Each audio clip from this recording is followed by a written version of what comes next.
Sanibonani, igama lami nguZandile wakwaDlamini.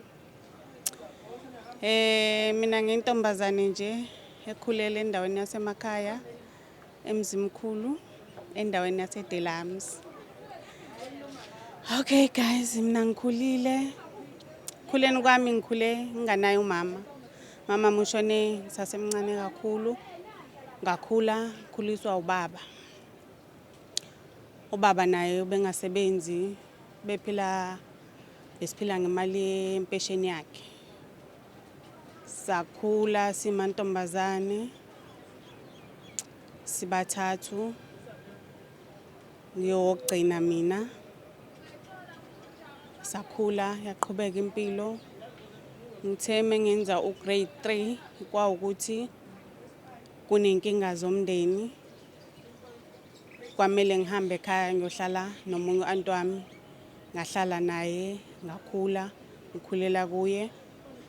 Wangikhulisa, yaqhubeka impilo. Ngithe mangizokwenza ugrade 6 ngazohlala eThekwini kwaMashu, la ngihlala khona njengamanje. Ngahlala kwaMashu ngenza ugrade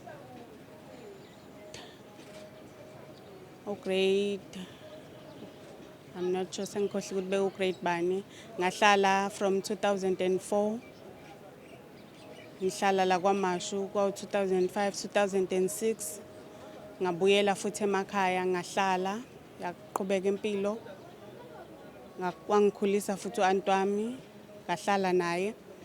Thema ngihleli naye ngafunda ngaze ngawenza ugrade 11. Thema ngenza ugrade 11 zaqala inkinga zomjolo, ngaqala ngajola. Mangijola okay, benginganankinga ke lapho ngoba bengisajola lokhu kwabantwana. Ngajola, bengihlolwa, ngajola, yaqhubeka impilo. Ngithe mangenza ugrade 12 ila ngithole khona i-boyfriend engaba serious nayo. Ngajola ne-boyfriend yami. Kanti ngebhadi ngizokhulelwa. Ngakhulelwa ingane yami yokuqala ngo-2011. Ngakhulelwa yaqhubeka impilo, saxabana nobaba. Okay, ubaba wangaba nankinga ke. After kuxabaneni kwethu saqhubeka salungisa inkinga yokuthi ngikhuleliwe ngiwumntwana. Wangixolela ubaba, saqhubeka nempilo.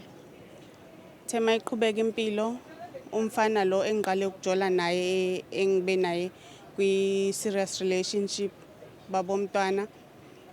Ngihlangane nawo babomntwana endaweni yaseCreighton. Babomntwana akashongo kimi ukuthi uhlala nentombi endlini. Akashongo nje at all ukuthi unentombi. Mina wangishela nje ezumfana engimbone ehambela endleleni, eyibonela naye intombazana ehamba endleleni. Sajola ke ngalondlela. Ukujola kwethu kwezwa ukhazini wami bengihlala naye endlini ukuthi mina sengijola nalomfana. Wangikhuza wathi akathanda ukuthi ngijole nalomfana, ila ngezwe khona iqiniso lokuthi uhlala nentombazane. Okay, umjolo ke mawusasemusha ke futhi usase-enjoya, awuliboni iphutha ukuthi kwenzakalani. Okay, kwangaba nankinga ngathi ayike ngoba phela umfana nami sengiyamthanda manje ayikho into ezokwenziwa. Saqhubeka sajola nomfana kwabamnandi. Ngithe mangifind out umfana ukuthi uhlala nomuntu endlini. Ngingazange ngikuthathe lokhu kwakhazini wami abengitshela kona. Nalapho sengitshelwa umngani wami ebengigibela naye staff masesikoleni.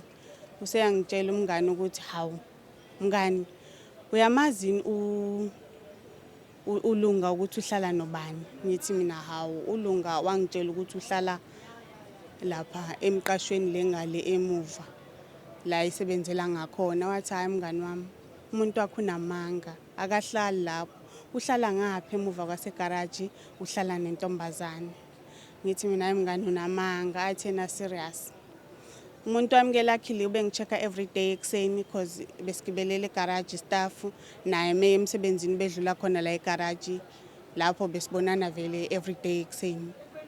Mayifika sengiyambuza mina hayibo indoda awuchazi la kwenzakalani ngawe uhlala kuphi uhlala nobani la uhlala khona athena avela ngihleke yabo mayengihleka athi okay it's fine imasokhuluma ntambama cause esikoleni manje nami ngemsebenzini okay ahamba emsebenzini sifike istaff ngigibele ngihambe ngesikoleni ntambama afike hayike sekuyikhana khuluma iqiniso ke useyachaza ukuthi ayena uhlala nomuntu endlini achaze nje ukuthi kwenzakalani okay ngiunderstand ke ngase ngikhechile ke nami sengimthanda umfana saqhubeka ke nomfana sajola up until ngize ngikukhulelwe ke 2012 or 2011 intete 2012 ekukhulelweni kwami benginganawo kama complications ke kwahamba kahle nje inkinga iqale sengimtholile umntwana umfana esenento yokuthi athi umntwana akusiyena owakhe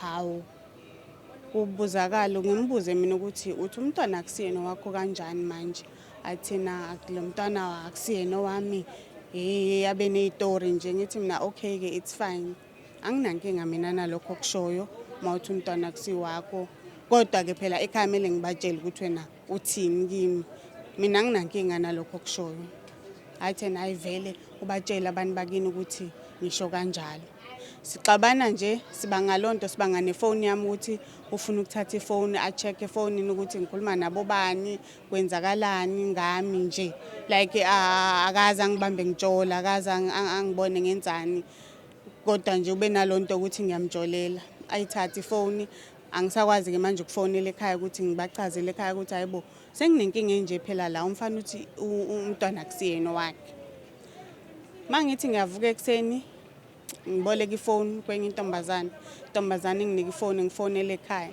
mangiqala nje ngichaza ukuthi yimi okhulumayo antwama ngithatha ngithethisa athi ulenza kanjani iphutha elinjalo lokutshela umfana ukuthi umntwana akusiyena wakhe ngithi mina hawo kanjani manje ngoba phela uyofikile endlini wazoxabana nami wangitshela ukuthi umntwana akusiyena wakhe wathi ake umfana usho kanjalo ke uthi umntwana wena uthe umntwana akusiyena wakhe ngithi mina hayi angazi ukuthi yena ukuthatha block cause uyena ofikile kimi ozongichazela lokho ukuthi umntwana akusiyena wakhe athi antwami okay ke it's fine mayisho kanjalo ake silinda abantu abadala ke ngoba uma wakhe nayo bengekho bewumuntu otohozayo behlala eMaritzburg asilinde uma wakhe abuye emsebenzini sizokwazi ukuthi ke kube nama family meeting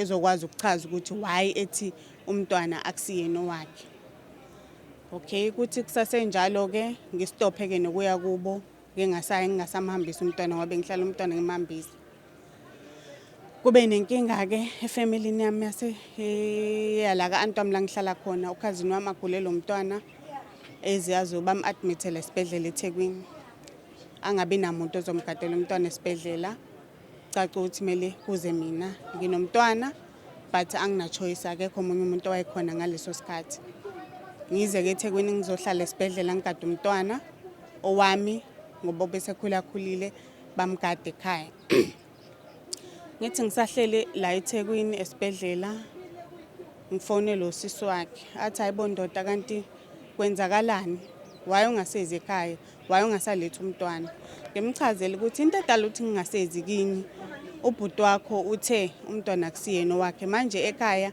bathi ake ngime kancane ke kuqala ihlangana abantu abadala kulungiswe lenkinga ekhona bese ke siyabona ukuthi enza kanjani hayi kungabi nankinga uthe evikini elilandela lelo angifonele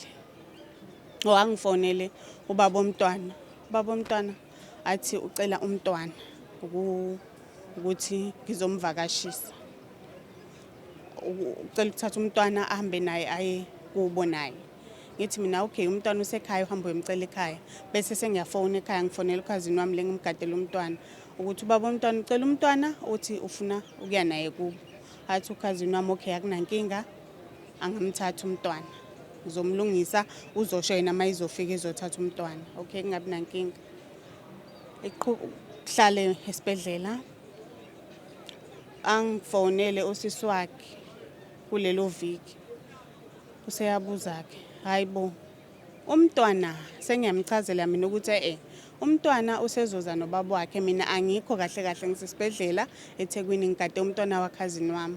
So ubaba wakhe uzofika azolanda umntwana amlethe uzoza naye endlini. Athi okay.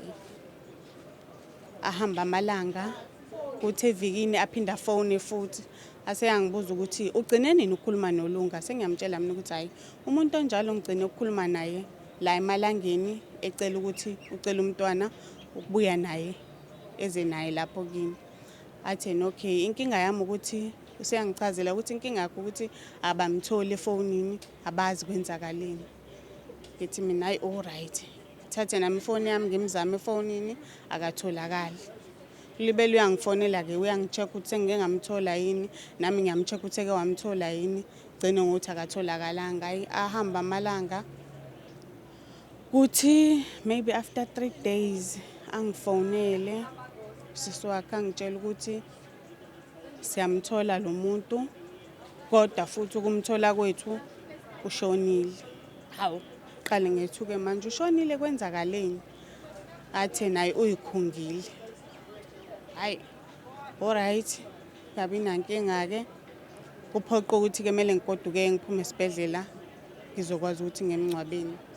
Kungcwatshe ke kudlule ngizame uku-adjust impilo ngoba phela ekhaya besiphila impilo yokuthi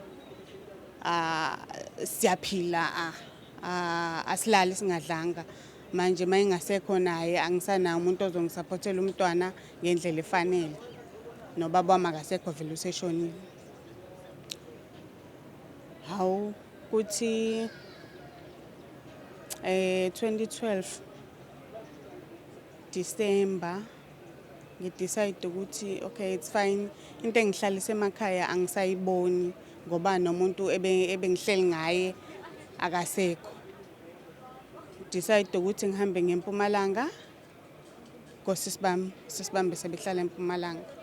Fike eMpumalanga 2012 December hlale khona kube u2013 qala unyaka. Hlale nje unyaka wonke wa 2013 thola umsebenzi sebenzeni kwami impilo iqhubeka ibe right. Bese sengi-acceptile ukuthi okay baba umntwana washona.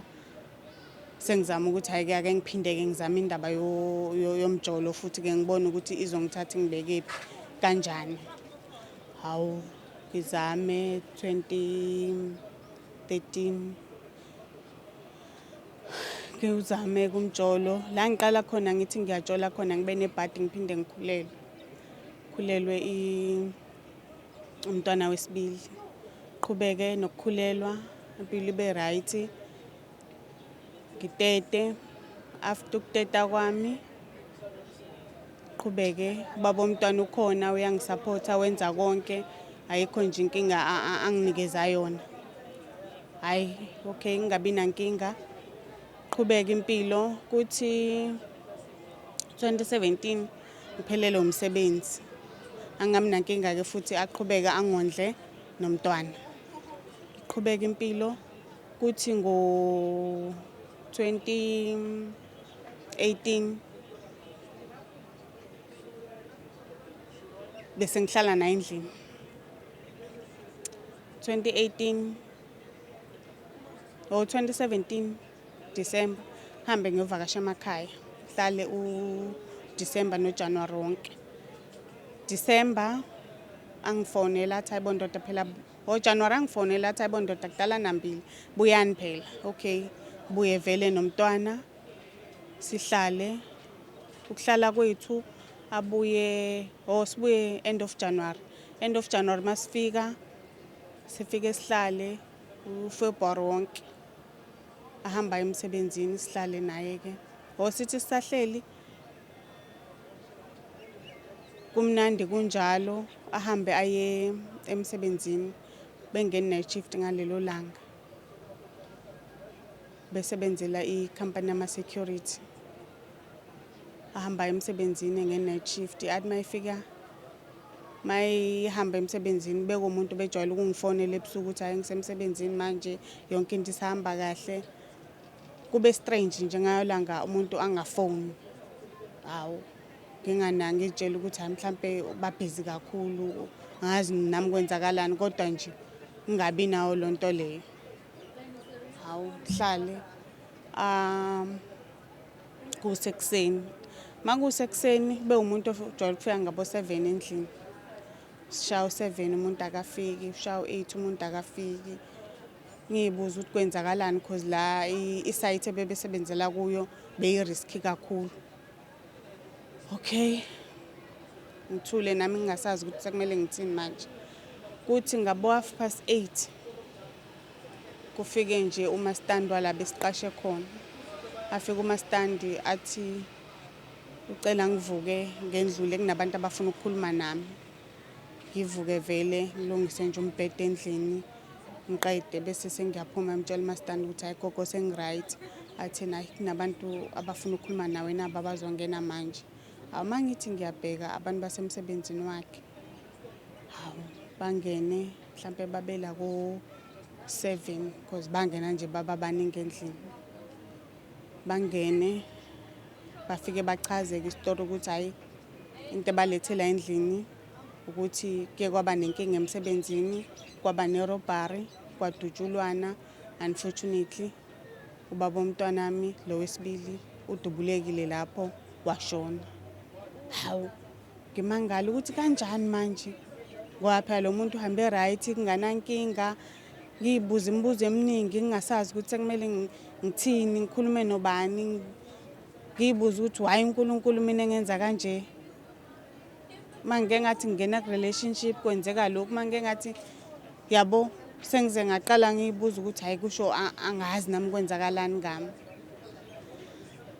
Yaqhubeka ke impilo samngcwaba. Ngaqhubeka ke nempilo. Manje ngibathe ngiyazama ngiya-accept ngiyaziduduza ngiyayibuza ukuthi kwenzakalani ngami.